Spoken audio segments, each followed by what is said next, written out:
Well, hello guys, ¿qué pasa? What's up? Antonio Serrano here, and today I have another top 5 for you. In this case, I've got here my Phoenix pack of cards. In this case, this is the X-Ray Henry Evans Mark pack of cards. I really love playing with this deck, and I'm bringing you today a top 5, which is my top 5 favorite card forces, right? A card force is an incredible tool that you should have in your box of tools, magical tools. And there is a quote, I think that it was from Dai Vernon, that said, if you know how to force a card and you have 100 card revelations, you have 100 effects. But if you have 100 forces and only one way to reveal a card, you only have one effect.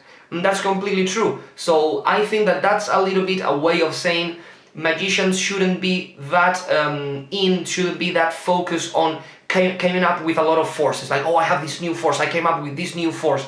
No, you should have a very, very clean force, but I would love to talk in another video about my philosophy about forcing cards. A lot of the times we focus a lot on the procedure of forcing the card, but my philosophy and my way of understanding is that what makes the selection free in the eyes of the layman is not how you select the card, is the sensation of the magician, and that's something that Danny Ortiz does very, very well. He has like the worst force in the world, like he does extremely silly things, but he does it in such a way, with such freedom, that it looks as it is completely free. But for now, we only are going to talk about my top 5 card forces. I have them here in my phone. So number 5 would go for the call force.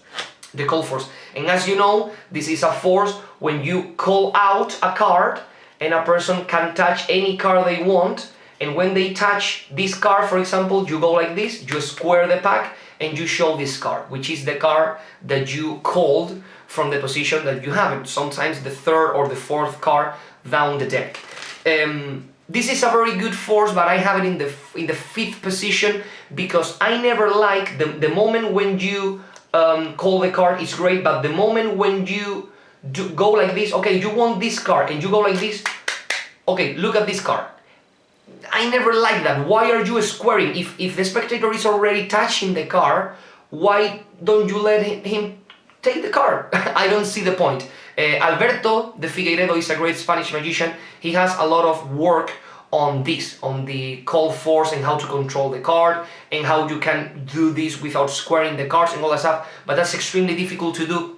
And this is thought mostly in a close-up environment. In a stage show, you cannot do that kind of handling that he does. So I like this force because it gives an illusion of completely freedom. You are showing all of the cards, you can touch any card you want, but I never like the second half of it. So that's why I give it this position. Number 4 goes to the one-way deck. I've got in here a bicycle one-way deck, and in this case it is the 9 of spades. And I think that this is very misused. I think this is great. If you have some random cards in the bottom of the pack, like you add a couple of cards, this is a different deck, but if you add a couple of cards in the bottom of here and you show some random cards and then you say, please touch any card you want, it's obviously going to be the first card because, as I said previously, my philosophy on card force is that it has to be quick and unimportant. Right? If you start, take this card, give me a number, okay, 1, 2, 3, 4, 5, what do you want, this pile or this pile? All of these cards are different, all of these cards are different. If you start to overprove the procedure of choosing the card, people will start to get suspicious because you are trying to overprove. If you simply said to someone, tell me stop anytime you want, here, okay, take this card, perfect, it could be any card, take this card, perfect, people are not going to care.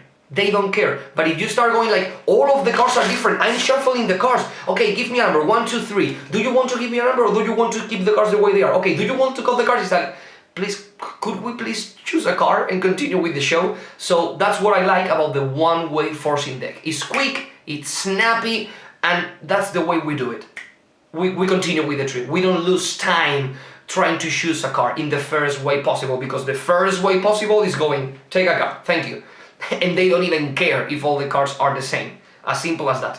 Okay, number 3. Oh, I love this force. The timing force. The way I do the timing force is basically cutting little packets. I start to cut little packets on the table like this. I don't want to move the camera, and they say stop anytime, and when they say stop, it's the card that I wanted to force. I use this a lot. I use this a lot in close-up demonstrations, in stage magic. I use this a lot. If I am performing on stage, I love to ask the spectator that I have with me, could you please put your hand like this, and I start cutting the cards on top of his hand. You can say stop anytime you want, and boom, and I get it. And if I fail, that sometimes this could happen with the timing force, mostly never, but if it fails, you can always say, okay, take this card, and then you can control the card that you wanted to force, and then you use the card that they selected to select another card, or you can switch the card, or anything you want, or you can do a double lift to say, okay, this is the card that you selected, and you use a double lift to change the card that he selected for the other one. So there is always a way out. It doesn't matter at that point. But I really like the timing force because, one more time, it's quick, it's snappy, it's like boom, take a card, we're out. So I really love it as a card force. Let's go with the number 2. Number 2 is the slip force. I love this. Basically, you want to force the 5 of clubs, and you go tail stop anytime you want. Okay, right here next to the 8 of clubs, you can take this card. It is the 5 of clubs. It's a great force. It's pretty quick, pretty snappy, and it is basically the only force that I use when I am performing with bigger decks.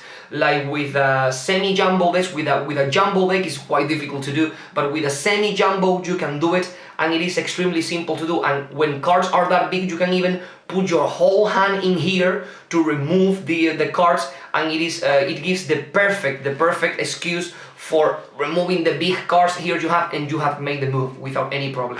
So yeah, it ticks all of the boxes for me. It is fair, it is quick. At the same time that you are doing like that, people can see that all the cards are different. So the slip force is great. Maybe if we talk about angles, if you have people behind you or in the extreme right or left, maybe they could see something. But if you move at the same time, you do it like, okay, tell me stop anytime you want here, and then you move towards them like, yeah, next to this card, take that one. It's even difficult to see. Even if you are in the back or in the extreme sides, it's very difficult to see. So for me, it is almost perfect, because for me the perfect force is number 1, obviously. But first, let's give some honorable mentions. I love the Shinobi control from Enran Rias. I don't know exactly the name, Enran Rias.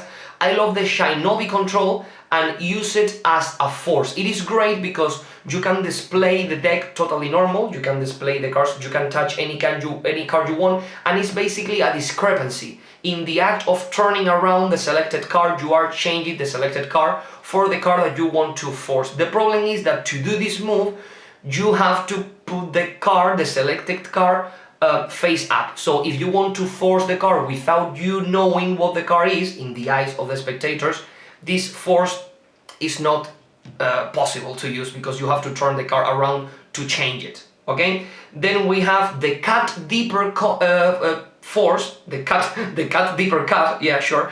The cut deeper force is great, and I have seen it in Scott Alexander's lecture, and he uses beautifully. But the problem with the cut deeper force is that you must have a justification for it. You have to justify why are you cutting, turning around, cutting again. Then we are going to look at the first card that is upside down. Why are you doing that? And also Dan Harland, in one of his videos talking about how you can use a poker deck to talk about people's future and all that stuff, he has a cut deeper sequence, very interesting, in the sequence he talks about the 2 cards that appear in the cut deeper force. It's like you want to force the king of clubs, so they cut a very small packet, they turn it around, and now Dan Harlan starts to talk about the 9 of spades and how the 9 of spades is related to the future. And now they cut a bigger packet and they turn around, and now Dan Harlan talks about the jack of hearts. And now when you start to look for the first card that is upside down, you force the card that you wanted to force, the king of clubs. So it is a great force to use because it seems pretty fair, but you must have a way of justifying why are you doing that. Because if you want a card selected, why are you cutting the deck 2 times and turning the deck around on top of the rest of the cards? If you want a card selected, simply cut. Okay, take this card. That's the way I see it, right? And if you want to do that, guess what? You can do it. If you want to do that, please cut, take the car, boom, and you do it with a one-way deck. So that's what I mean when I talk about practicality and straightforwardness. I don't know if that's even a word, but do things, streamline things, like the simplest approach possible. The cut deeper force is great, but if you have a justification for it, as simple as that. And one more honorable mention, the cross-cut force, very interesting force, very interesting force. One more time, if you have something to say or something to do as time misdirection, it could be the fairest force that you can do. And it completely changed my mind when I saw Juan Tamariz doing the miniature card in the tongue inside the mouth, like, I have your card in the tip of my tongue, and he produces the miniature card from inside his mouth. And the force he used on television was the cross-cut force. So yeah, it completely changed my way of thinking, like, yeah, that's what he did. He had like some jokes and things to do to give a little bit of time misdirection to the action of cutting the cards. So for the specific situation, for a specific situation, it could be the best force that you can do, 100%.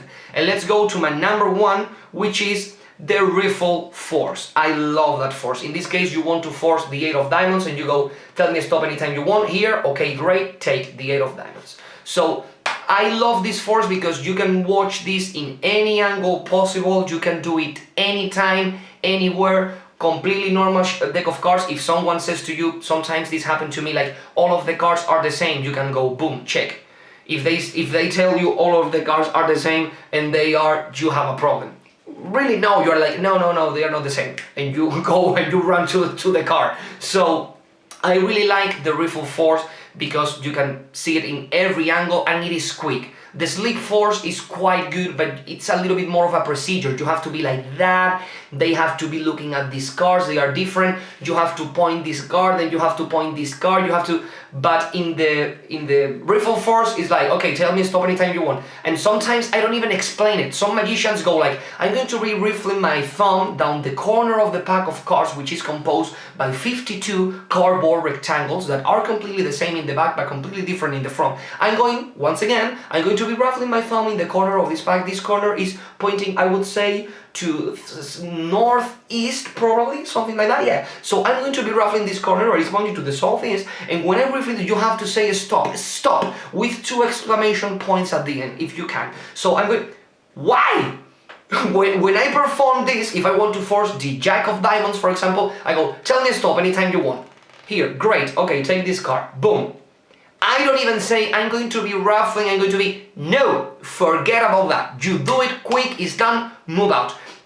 And I've never had spectators telling me, oh yeah, he gave me the card and he was ruffling the thumb in the corner and he says, say stop. No. Every time that a spectator describes a trick to you where a card was selected, the only thing they say is, yeah, and a spectator chose a card, and then the magician...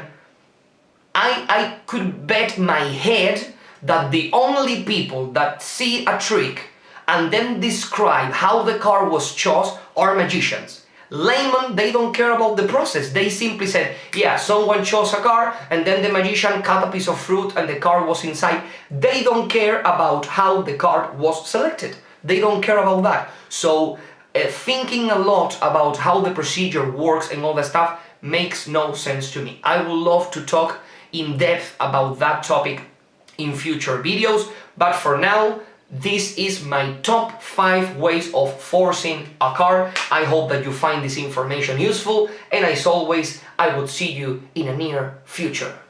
Bye there!